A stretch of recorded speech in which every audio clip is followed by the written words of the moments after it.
Nge-add gimana sih nge-add? Nge-add invite.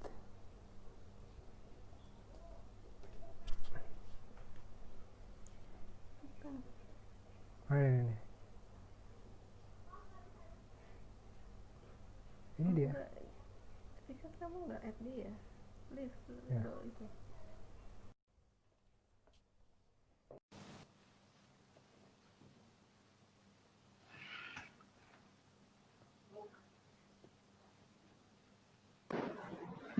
Halo Bang Hai. Deddy.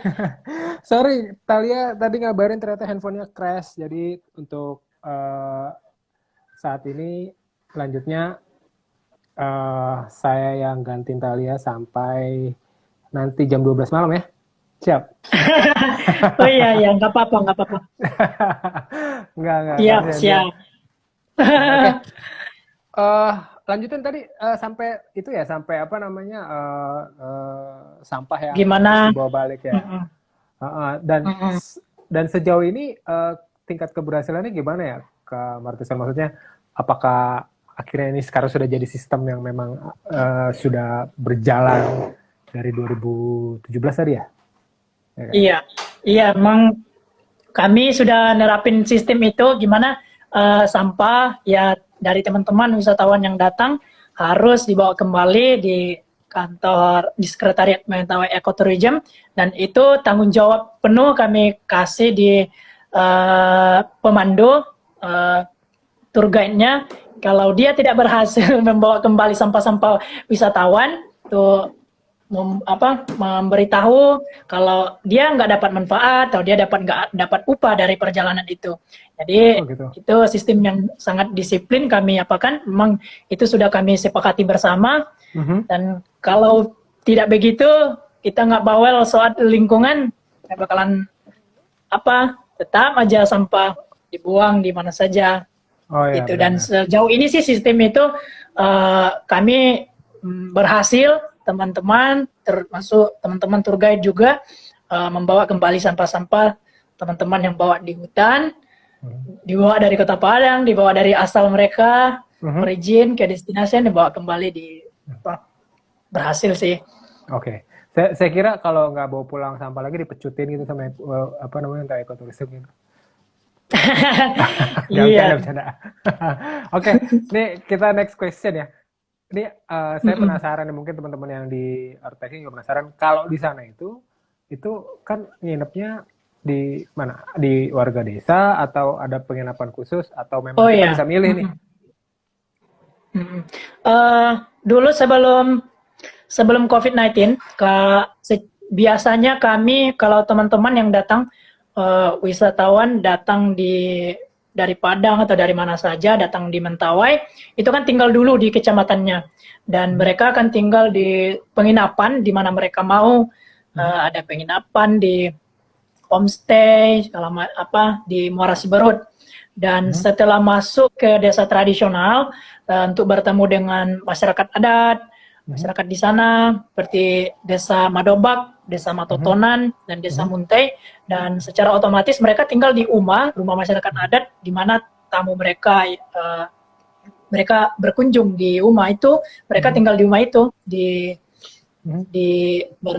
tidur bersama di rumah masyarakat, makan bersama, itu harus tinggal di Tapi kami juga punya setelah kami berpikir bahwa setiap tamu yang datang itu kita tidak kasih mereka tuh penginapan di homestay atau di resort, karena ada sebagian itu, dan kami pikirkan gimana semua manfaat, semua dampak itu, semua yang datang itu harus tinggal di rumah-rumah masyarakat adat, sehingga ini lebih membangun dampak untuk gimana sih rasanya tinggal di rumah masyarakat adat di kecamatan sebelum mereka masuk ke desa tradisional. Gitu sih, kami berencana gitu. Tapi tergantung juga sih para tamunya, kadang nggak mau tinggal di Muara Siberut, di istilahnya di kecamatannya. Kalau mereka memang mau tinggal di homestay, silakan. Tapi kami berencana mendorong untuk tinggal di rumah-rumah masyarakat. Ya, karena memang itu tujuannya biar ada experience bahwa Iya, mereka tinggal experience ya. berdampingan sama apa suku Mentawai kehidupan, ngerasain kehidupan di sana ya. Oke ya. Ya, terus apa namanya?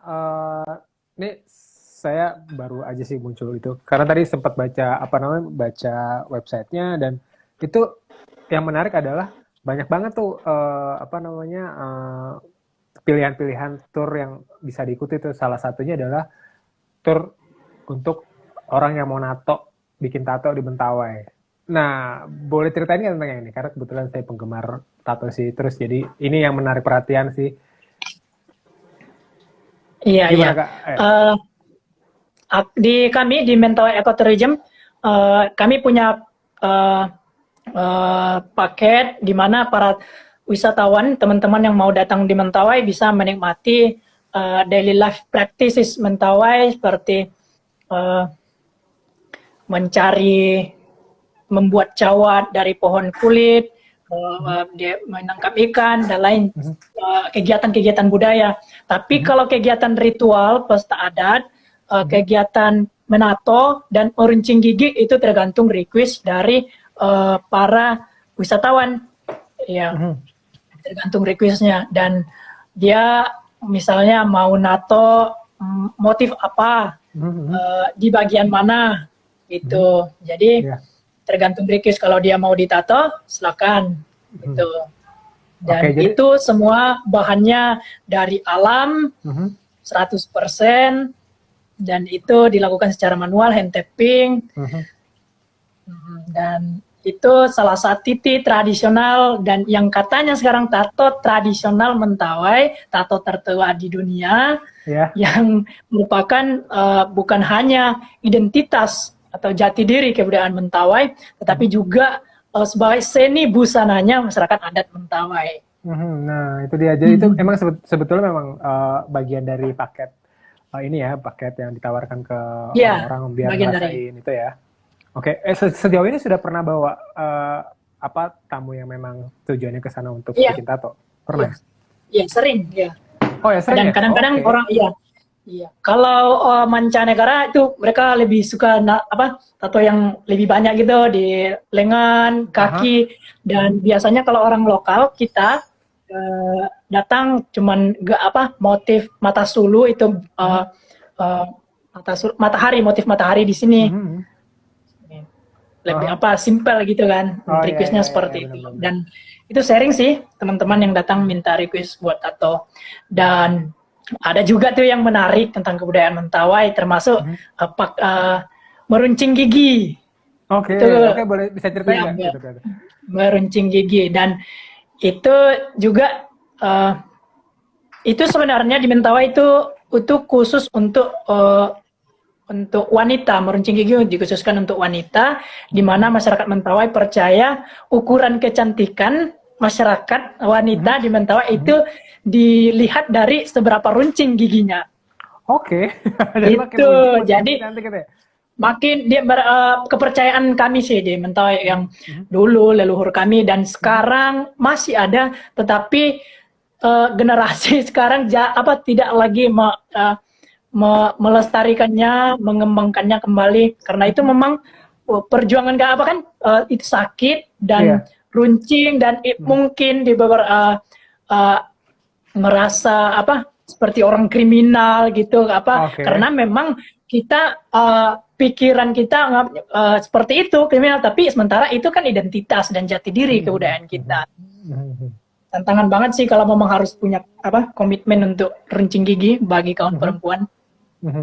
Dan itu ada ritual adatnya. Oke, sebetulnya masih dilaksanakan di beberapa maksudnya sebagian orang masih melaksanakan itu ya, Kak ya? Iya, dan kalau para wisatawan mau menyaksikan atau melihat runcing gigi itu di mana di rumah dia pilih, di tuan rumah dia, tergantung request. Kalau ada kesepakatan dengan contohnya kami untuk Ecotourism bisa komunikasi dengan pihak UMA dan wisatawan, begini, oke, nggak jadi masalah. Siapa yang mau diruncingkan di UMA ini, ibu ini gitu, nggak jadi masalah. Dan itu kalau dia memang betul-betul mau melihat apa pengalaman, mau dapat pengalaman seperti itu, nggak jadi masalah. Oke. Terus ini apa berkaitan dengan sama apa pilihan tour tuh kan saya lihat tadi juga ada paketan untuk yang profesional fotografer atau untuk ngambil foto itu ternyata memang ada apa namanya ada tarif tanda kutip beda-beda ya untuk tujuan Perbedaannya. itu. Iya, ya. Bisa diceritain nggak? Karena menarik juga nih untuk teman-teman yang mungkin di sini ngelihat mau tertarik untuk hunting foto di sana langsung terjun ke apa namanya ke suku apa asli Mentawai terus moto-moto gitu bisa ceritain nggak, Kak? Oh iya, sebenarnya sih kami secara tertulis kami menuliskan seperti itu bagi teman-teman yang punya datang dengan proyek tertentu atau dengan program tertentu. Sebenarnya kami melakukan identifikasi lebih dalam lagi. Dia itu siapa, passionnya itu siapa, dia datang sekedar apa atau begini, dan kami melihat apa, bicara lebih dalam lagi. Dan mengapa kami menerapkan sistem itu, supaya artinya siapa, misalnya nih kalau teman-teman yang datang, kalau mahasiswa datang di sana untuk menikmati atau berkontribusi, melakukan relawan untuk membantu masyarakat. Tentunya kalau apa yang sekedar gitu segitu yang kami apakan, yang secara yang mungkin abang lihat di dokumen itu. Dan selanjutnya kalau memang mereka datang dengan proyek apa fotografer, videografer dan proyek-proyek besar, dan kami memang harus punya kesepakatan itu kemana proyek ini akan kalian kemanakan, sehingga kami mencap kalian juga harus mengembalikan manfaat ke masyarakat adat segini, dan sehingga kami memang kami harus membuat kesepakatan seperti itu untuk memastikan kemana dampak mereka datang ya gitu kan. Dan kami pikir itu suatu transparansi yang adil, sehat dan damai untuk semua gitu kan. Dan ada konsen yang harus diisi ya, konsen form gitu ya, maksudnya persetujuan dari apa namanya warga asli Mentawai bahwa mereka akan difilmkan atau segala macam gitu ya.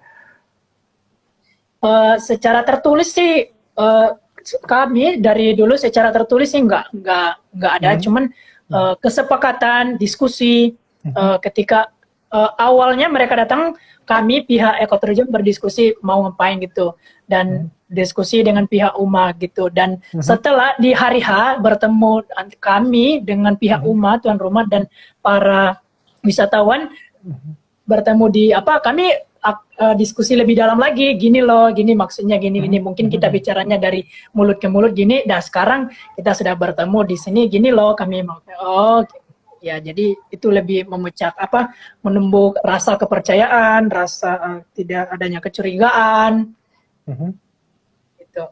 Oh ya, oke. Nah ini menarik nih, tadi dilihat di website juga sudah disediakan satu form menggunakan bahasa Mentawai sehari-hari ya. Nah, iya, berarti itu tadi. Jadi kalau ke sana tuh sebetulnya untuk penggunaan bahasa itu kalau sehari-harinya kalau antar apa turis dan staf Mentawai Ekoturisme sih mungkin bahasa Indonesia ya atau bahasa Inggris karena dari luar. Tapi untuk ke penduduk itu apakah nanti akan didampingi atau gimana? Iya, tergantung sih siapa yang mau datang di Mentawai, orang Indonesia atau orang luar negeri, orang yang pandai bahasa Mentawai atau nggak pandai bahasa Mentawai. Dan di Mentawai kami mendorong para wisatawan kami setidaknya belajar kata-kata yang penting, kata-kata yang dekat diucapkan seperti terima kasih, say hello di Mentawai, dan itu kami serahkan dokumen itu untuk dipelajari, karena itu kata-kata yang umum diucapkan di Mentawai, setidaknya bukan hanya budaya, panorama alam, atraksinya, tetapi juga knowledge terhadap bahasanya juga dilestarikan. Wisatawan juga tahu. Dan kalau untuk komunikasi kami Mentawai Ekoturism dengan para wisatawan itu kalau yang orang yang paham bahasa Indonesia, yang tidak paham bahasa Indonesia menggunakan bahasa Inggris, dan kalau untuk komunikasi antara wisatawan dengan pihak tuan rumah yang tidak tahu bahasa Indonesia ataupun bahasa Inggris itu kami menerjemahkan. Oke, jadi aman lah ya, nanti tidak akan ada loss in translation lah di sana ya. Iya. Setidaknya ada kamus simpel tadi Biarpun di awal itu ya. Iya. Biarpun juga masih belajar. Iya. tapi itu menarik sih sebetulnya karena ketika ada panduan itu minimal orang-orang yang nggak tahu, orang yang baru ke Mentawai, minimal mereka tertarik untuk mempelajari bahasanya, dan ini sebetulnya patut ditiru nih untuk daerah-daerah lain yang mungkin menggunakan bahasa daerah. Iya betul, dan itu memang membangun kedekatan antara turis dan penduduk setempat ya. Wah menarik nih, keren. Nah ini kalau kita lanjut kita bicara masalah ekoturism, ini nggak jauh-jauh nih sama alam dan green tourism dan segala macam lah ya. Nah boleh kasih tahu nggak sih sekarang nih permasalahan lingkungan yang dihadapi suku Mentawai sekarang tuh apa sih di sana? Mungkin kalau salah satu sampah, atau apakah ada lagi gitu Kak? Iya, secara pribadi aku yakin di mana-mana sampah menjadi masalah, bukan? Iya, dan di Mentawai termasuk juga di Mentawai seperti beberapa tempat pantai, beberapa tempat sungai itu sedih sih lihatnya. Teman-teman atau masyarakat kita yang belum sadar tentang seberapa besar risiko sampah kita buang gitu kan. Dan itu di Mentawai masalah sampah bisa dikatakan masih ada, dan itulah sebabnya di Mentawai Ekoturism yang aku sebutkan tadi, kami buat sistem di mana masalah sampah kita harus disiplin, wisatawan harus mengumpulkan sampahnya, dan gitu sih masalah sampah lingkungan. Maksudnya kalau kerusakan lingkungan lain seperti penerbangan atau legal logging, termasuk di sisi lain juga pelestarian pariwisata di Mentawai, gencarnya mengembangkan pariwisata yang berbasis alam budaya. Tapi menurut aku juga ada beberapa juga proyek beberapa instansi dan mungkin juga instansi pemerintah yang ada namanya itu proyek HTI yang membuka perusahaan pemanfaatan pohon gitu. Dan kami pikir, dan aku secara pribadi itu akan merusak eksistensi keberadaan hutan di Mentawai, karena ada kata pepatah Mentawai sapru leleu sapru enga. Sapru itu habis, leleu itu gunung, enga itu nafas. Jadi artinya itu sapru leleu sapru enga, ketika hutan habis nafas kita berhenti, hutan habis lenyaplah kita gitu ya. Jadi ini kan menunjukkan gimana keterikatan masyarakat adat terhadap hutannya gitu. Ketika masyarakat kota bicara tentang kehidupan atau rumah, bicara tentang berapa kamar, interiornya, mejanya, kursinya, tetapi masyarakat adat bicara masalah rumah bukan soal tiang atapnya, tetapi hutan bagi mereka itu adalah rumah mereka. Iya, hutan itu rumah dan kulkas rumah mereka ya? Segala macam isinya ya. Itu adalah kulkas mereka yang menyediakan berbagai persediaan pangan, makanan, minuman untuk kebutuhan, tidak mengambil rakus, tapi mereka menjaga. Nah, ini menarik nih, tadi barusan ke Martusan bilang tentang bagaimana si suku adat Mentawai itu menjalani hidup sehari-hari ya. Kalau boleh dikasih tahu nih, apa sih sebetulnya nilai kehidupan suku adat Mentawai itu yang bagus banget kita terapkan di kehidupan sehari-hari nih untuk teman-teman nih yang melihat bahwa yang bisa ditiru lah gitu loh, bahwa kayak tadi tidak serakah dalam mengambil gitu. Ya mungkin kalau ya teman, ya aku bicara dalam perspektif aku terhadap kebudayaan Mentawai, masyarakat adat Mentawai, yang mungkin saja mungkin tidak relevansi dengan teman-teman yang tinggal di kota. Ya kalau kalau aku bilang tadi di kota kebahagiaan apa, mikirkan rumah tentang berapa kamar interiornya, tapi di masyarakat adat Mentawai pikirkan rumah bukan rumah yang kita pikirkan, tetapi hutan mereka itulah rumah mereka. Nah, secara tidak langsung itu juga menunjukkan bahwa kebahagiaan di kota tidak sama dengan kebahagiaan di desa. Nah, gitu ya. Ada perbedaan, dan yang menjadi permasalahan sekarang ini segala pembangunan itu serba dipukul rata, termasuk dari kota dan ya, sampai ke desa, dan itu kan sangat sedih sekali. Dan mungkin yang bisa kita lakukan seperti sekarang ini kan, mungkin aku lihatnya tentang eksistensi atau keberadaan rumah masyarakat, rumah adat Mentawai itu kan, dari itu para tetua suku, beberapa suku untuk berkumpulnya.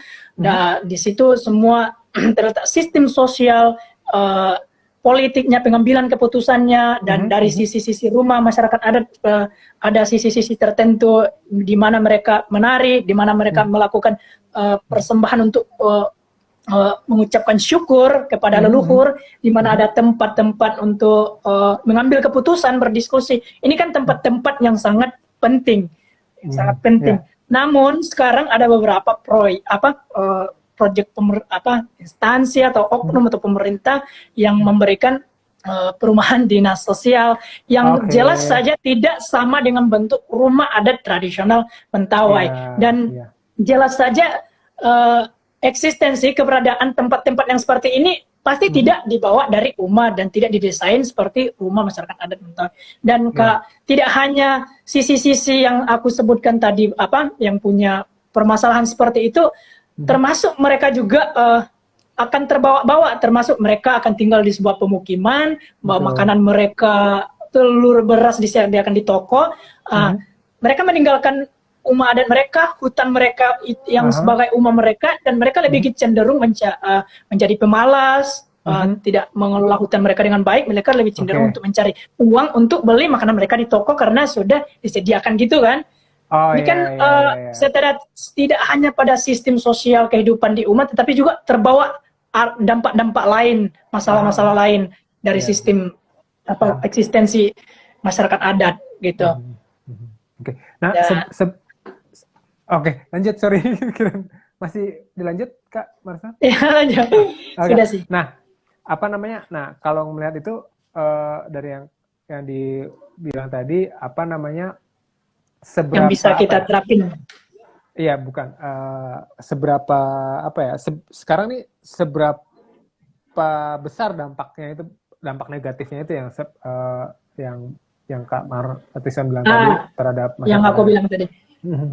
Ya, aku bilangnya contoh kasusnya di beberapa desa, di desa Matotonan, itu salah satu desa wisata, itu proyek pemerintah 3M namanya, destinasi wisata 3M, itu desa wisata Muntai, Matotonan, dan Madobak. Dan itu ada proyek yang perumahan sosial, dan itu sudah dan kalau kita tanya beberapa masyarakat ada di sana, senang nggak mereka dikasih bantuan, senang nggak rumah adat, rumah sedemikian rupa didesain oleh punya arsitek sendiri untuk rumah gitu kan.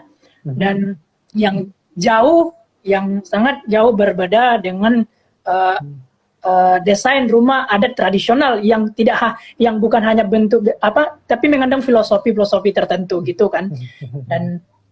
Dan ini sedang terjadi, dan ketika kita tanya mereka senang nggak? Pasti mereka bilang senang, karena sudah lama kita mungkin orang luar sudah ramah mereka bahwa tinggal di hutan, bahwa makan sagu, makan talas, mereka seperti orang miskin. Tidak makan beras, mereka orang miskin. Mungkin mereka akan merasa gitu. Karena sudah lama gitu kita menganggap mereka seperti itu, kami orang miskin, kami tidak makan beras gitu. Jadi ketika mereka ditawarkan sesuatu yang dalam kutip bahagianya orang kota, nah jadi mereka merasa minder kalau mempertahankan gitu. Jadi ketika kita bertanya, kami senang, kami dapat baju bagus, beras, makan telur gitu, pendidikan segala macam. Ya, tergantung sih persepsi gimana, tergantung pandangan mereka seberapa penting hutan bagi mereka.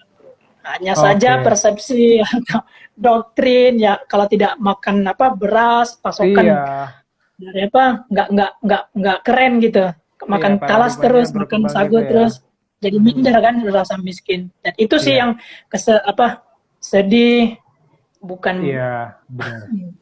Iya pasti dan itu memang sedikit-sedikit menggerus itu ya, menggerus apa namanya ke Menggerus, iya. itunya mereka ya, apa paradigmanya mereka ya, sayang sekali Ya, sebetulnya. dan itu makanya aku sih maksudnya berharapnya bagaimana dimantapkan lagi, maksudnya mungkin tourism salah satu tools, salah satu cara untuk mengembalikan ini. Contohnya ada seperti pakai perjalanan untuk membuat cawat, tinggal di hutan gitu, secara tidak langsung kan menumbuh kembangkan kepercayaan. Wow, berarti Betul, ini penting untuk dilestarikan, ini penting untuk betul, dijaga, untuk dipertahankan. Ada banyak orang yang peduli, ada banyak betul, orang yang mempelajari betul. kehidupan kita di sini. Kenapa banyak orang datang untuk melihat ini? Dan Iya, itu sih menurut aku perspektif aku salah satu jalan untuk memperkuat kembali kebudayaan kita melalui pariwisata. iya. Salah satu toolsnya itu ya, apa namanya si Mentawai Ekoturism ini memang berusaha untuk mengembalikan apa ya jalan adatnya mereka yang sudah Iya, beratus-ratus tahun dijalanin itu ya. Nah, dan ini aku lihat juga di recommendation yang di web juga itu tentang bagaimana sekarang anak-anak Mentawai itu sudah mulai minta-minta uang nih sama apa sama turis nih. Itu gimana sih ceritanya, Kak Martisan, boleh tahu?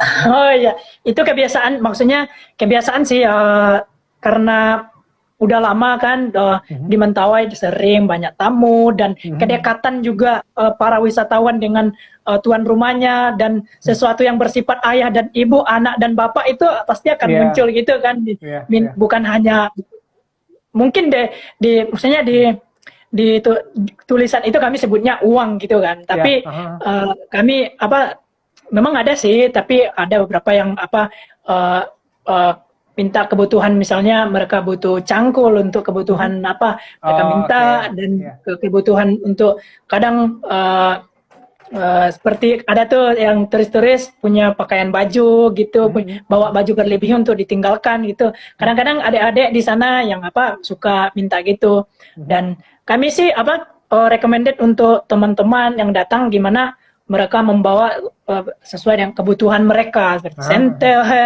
seperti bawa parang, seperti bawa apa namanya, balugui, pokoknya yang bersifat untuk kebutuhan lah, survive di hutan. Iya. Dan yang pastinya mereka si anak-anaknya juga mintanya juga nggak apa namanya, sorry, bukan bermaksud bilang minta dalam konotasi negatif ya, maksudnya mereka melakukannya juga tidak dalam bentuk paksaan ya kan, ya Kak ya, maksudnya ini karena yang tadi dibilang, karena sudah mulai kedekatan antara kedekatan penduduk. gitu, iya, karena berdasarkan kedekatan ya. Dan memang sudah, dan ini memang ditulis sih sebetulnya, dan menarik banget ini memang di state di awal. Iya, buat situ sih.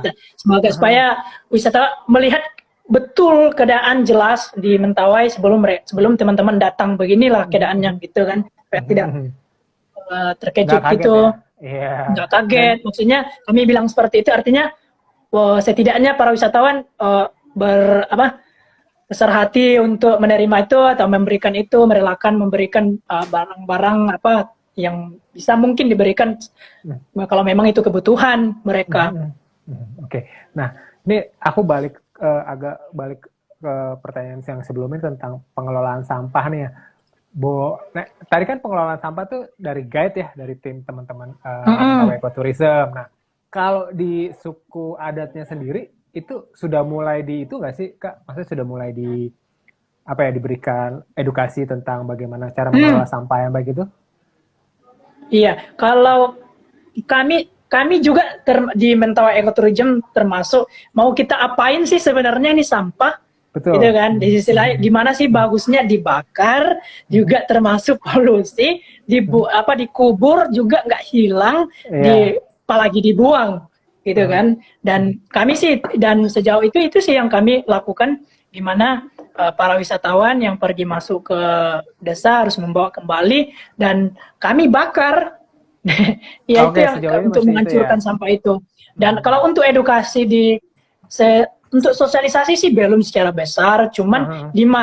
di mana kami di tempat kami tuan rumah kami pergi eh, wisatawan mau tinggal di rumah, di situ kami memberikan edukasi gimana cara rumah tersebut membersihkan rumahnya supaya apa bersih dan Nyaman. teman-teman yang datang juga kalau punya apa tidak berarti di sini bersih itu memperkuat bahwa Mentawai apa di Mentawai itu harus menjaga apa sampah gitu khusus sih di tempat-tempat apa kami kunjungi gitu. Kalau sosialisasi secara besar di Mentawai Ecotourism seperti pergi sosialisasi di masyarakat belum sih, tapi di mana tempat kami pergi kami edukasi gitu teman-teman. Jadi memang nantinya rencananya akan seperti itu ya, biar apa namanya biar dari masyarakat adat juga yang dikunjungi sama-sama memberikan kenyamanan ya. Maksudnya sama-sama. Kalau turis banyak datang memberikan dampak ekonomi yang positif juga ya. Kalau turisnya datang lihat lingkungan rumah juga ada plastik apa buang dia kan nggak semangat gitu kan ngumpulin sampah, akhirnya kan buang juga. Iya benar makanya ya. Jadi sama-sama jadi apa? Itu dan sih. Dan memang so far sudah sejauh ini memang sudah mulai dijalankan ya Kak ya di sana ya. Iya. Oke, nah ini pertanyaannya tinggal satu nih, nggak apa-apa ya? Kalau kita nggak sampai jam 12 juga nih. Iya. Ada banyak juga dibahas dari tadi. Sama Kak Tayla. Tadi ada masalah sih Instagramnya. Iya, dia makanya ngubungin aku. Nah, ini pertanyaan terakhir, mungkin ada nggak harapan besar dari Kak Martison dan teman-teman di Mentawai Ecotourism ini untuk suku adat Mentawai sendiri, untuk kelangsungan wisata ekowisata sendiri di Mentawai itu ada nggak harapannya ke depannya, atau bahkan memang mungkin sudah akan ada program yang akan dijalankan ke depannya? Dan ya aku mau terakhir ya, aku mau harapan aku sih secara pribadi, aku mau harapanku sih akan lebih banyak nih di Mentawai Travel Agent, bukan hanya Mentawai Ecotourism saja yang buka perjalanan ke pedalaman, ada juga beberapa teman-teman yang buka tour guide yang buka perjalanan, dan termasuk juga tour guide surfing. Dan aku sih berharapnya yang masalah sampah ini dan lebih disiplin untuk terhadap sampah wisatawan, dan di mana tempat-tempat tuan rumah harus melakukan edukasi. Karena begini kan, di Mentawai Ecotourism kami menerapkan sistem seperti itu, di mana para wisatawan datang harus mengembalikan sampah-sampah dia yang dibawa ke pedalaman, dikembalikan di Sekretariat Mentawai Ecotourism. Kalau tour guide Mentawai Ecotourism tidak berhasil menghandle para tamunya untuk mengembalikan sampah yang dibawanya, tour guide-nya tidak mendapatkan upah atau manfaat dari perjalanan itu. Ini kan ini kan sangat disiplin. Otomatis tanggung jawab penuh di sini terletak di kesadaran para tamu dan tanggung jawab penuh kepada tour guide-nya. Dan bagaimana kalau teman-teman aku harapannya teman-teman yang travel tour guide yang lain tidak menerapkan sistem yang sama. Ini kan akan menjadi gap antara agentur dari Mentawai Ecotourism dan beberapa teman-teman lainnya. Ketika kami membawa wisatawan, kami dan beberapa wisatawan teman-teman tour guide melihat ada perbedaan gitu kan. Wah, ini gini Bang, kami gini gitu kan. Dan harapan aku dan teman-teman Mentawai Ecotourism gimana mengadopsi sistem, bukan mengadopsi juga sih, tapi punya cara sendiri untuk melindungi atau menjaga untuk tidak membuang sampah sembarangan, punya sistem sendirilah untuk menjaga alam kita di Mentawai. Dan juga seperti gimana kita mendorong wisatawan tidak hanya datang, melihat, memahami, bersenang-senang, tetapi bagaimana kita mendorong wisatawan yang datang sekaligus menjadi agen perubahan, bertukar pikiran, artinya ada traveling bijak di kata Airpacking gitu. Gitu kan. Betul, artinya ada harus berpihak kepada di mana mereka kunjungi gitu. Jangan sampai memberikan persepsi atau pandangan orang Mentawai, maksudnya wisatawan dia pengen gini nih lihat Mentawai, oh gini Mentawai, maksudnya kuno banget sih, apa gitu, oh, tradisional banget sih, oh gini, maksudnya gimana teman-teman yang datang kita dorong untuk menghargai budaya lokal, tidak hanya datang untuk melihat menyaksikan, tapi juga menghargai, belajar dan sharing kepada orang-orang, gini loh kayak apa budaya Mentawai. Ada keberpihakan, ada traveling bijak kata Peking gitu lah. Betul, jadi saling memberi dampak ya. Termasuk juga seperti bahasa daerah, kalau kita bisa ada beberapa kata yang dekat, yang bisa gampang kenapa tidak kan? Jadi langkah bagusnya ada pengalaman tersendiri lah tinggal di Mentawai memakai bahasa Mentawai, karena bahasa daerah bukan hanya Mentawai saja. Melestarikan bahasa daerah, di lain sisi kita menggunakan bahasa Indonesia sebagai bahasa persatuan, tetapi bahasa daerah sudah lebih dulu kita gunakan dari daerah. Tidak hanya mengidentifikasi kita dari pakai bahasa ini, oh ini dia dari sini nih, tetapi juga kita kan membawa nilai-nilai etika nenek moyang, nilai-nilai leluhur dari apa yang kita ucapkan, dan itu kan penting untuk dilestarikan. Oke, ini terakhir terus ya. Kalau boleh berpromosi nih, ngajak teman-teman Artpacking atau teman-teman yang lain untuk datang ke Mentawai, Kak Martison dari Mentawai Ecotourism bakal bilang apa? Misalnya kayak datang dong ke Mentawai itu fun, bla bla bla gitu lah. Iya, ya kalau aku sih bilangnya ya jangan menerka-nerka atau berpikir-pikir, maksudnya menerka-nerka pikiran sendiri gitu sebelum pergi di Mentawai. Ayo datang di Mentawai, buktikan sendiri berapa welcome-nya orang Mentawai, betapa welcome-nya orang Mentawai. Ayo rasakan sendiri, jangan dengerin dari orang gitu. Ayo datang di Mentawai dan rasakan gimana nuansanya di Mentawai. Gitu. Oke, tuh ada salam dari Lombok ke Kak Martison. Oh, tuh dapat salam dari Lombok, salam dari Dayak Kanayan Kalbar. Halo Bang Kumis Project, Bang Haji Pers. Itu ada Indonesia juga bilang. Salam dari suku Mentawai. Ya, nah ini Lestari budaya Nusantara. Yes, oke. Dan pertanyaan di tangan saya sudah habis dan kita memang sudah sudah lama juga ya, sudah sejam lebih ya ternyata ya. Terima kasih banget udah mau berbagi sama kami, sama teman-teman di sini juga yang ikut live. Buat ternyata Mentawai ini menarik banget nih, apalagi ikut di Mentawai Ecotourism ya nanti ya.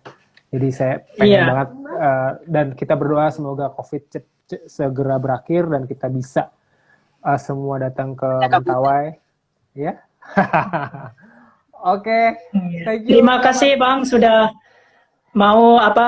aku mau sharing kepada teman-teman bagaimana dampak pariwisata sekarang, bagaimana justru kita gunakan pariwisata sekarang untuk memperkuat budaya kita, kearifan lokal kita.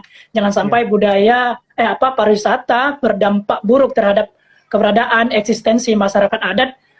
Mari sekarang kita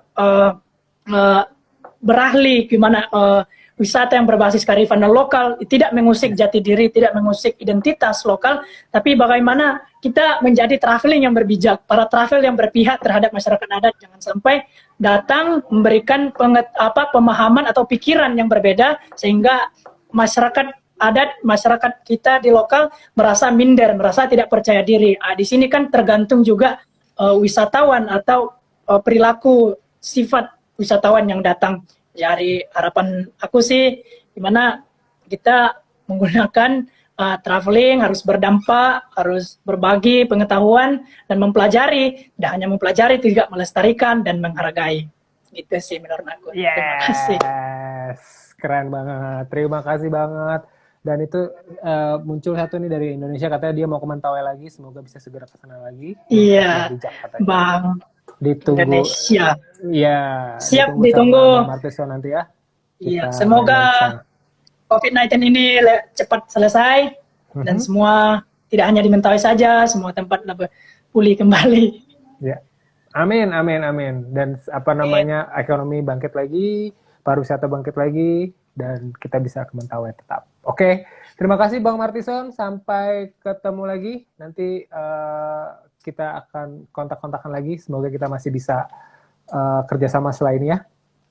Collab. Siap, amin. Terima kasih, Oke. Bang. Sama-sama Bang Jadi, Martison. Sampai ketemu. Ya, sampai sukses ketemu. ya. Salam buat teman-teman di sana. Terima kasih. Bye. Sukses juga buat Ya. Packing. Sama-sama. Terima kasih. Bye. Bye.